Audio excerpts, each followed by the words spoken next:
So let's go into the mechanisms of cholesterol next to try to figure out how it works. And maybe this could help us to get a bit of a better understanding of how to judge the situation.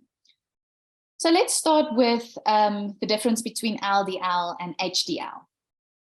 So firstly, we have to understand that cholesterol cannot float free in the blood because it is not water soluble and therefore it cannot be blood soluble.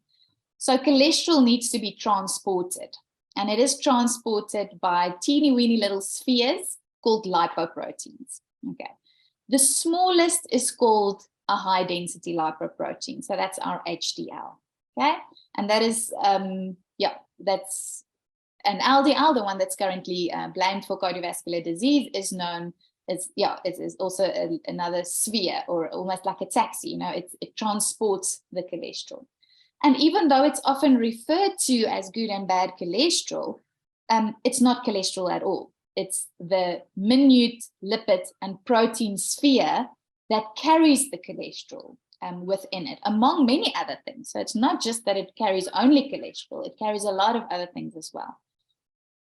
But the question is that why do some people have more cholesterol in their bloods than others? And why can the same person actually have different levels of cholesterol at different times of the day?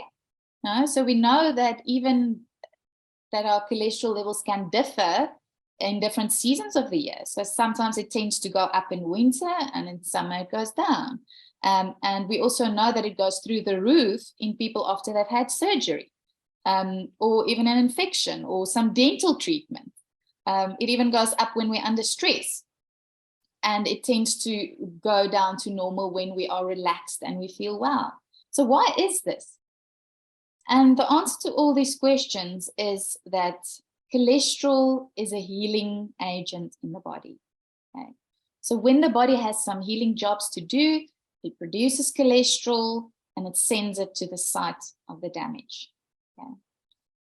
And something else we need to understand is that the insides of our blood vessels are covered by a layer of cells that's called the endothelium. You might have heard about this before, but any damaging agent, so this could be a toxic chemical, it could be an infectious organism, a free radical, anything else, will always attack the endothelium first. It's the first line of contact.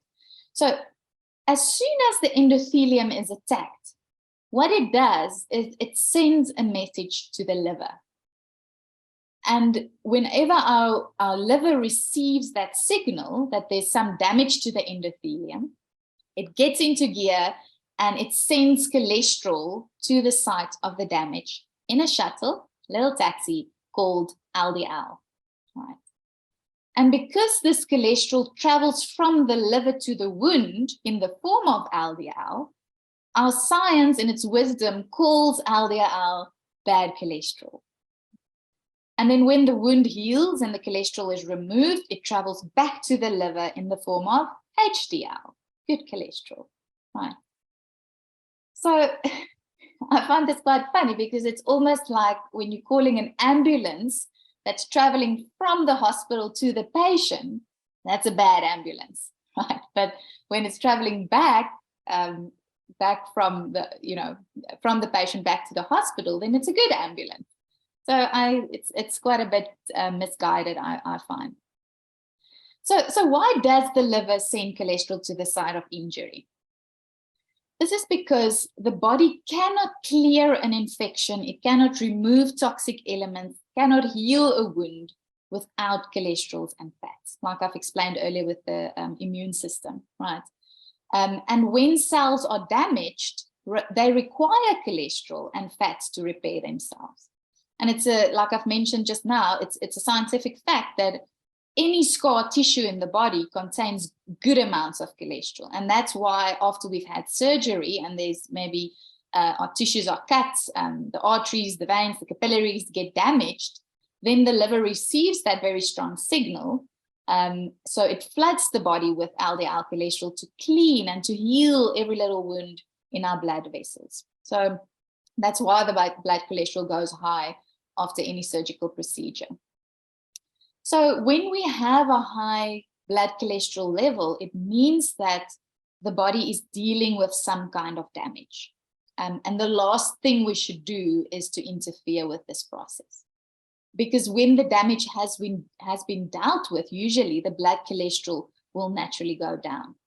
Unless, of course, we have an ongoing disease, or there's maybe some chronic low-grade inflammation in the body that constantly inflicts the damage, then the blood cholesterol might stay permanently high.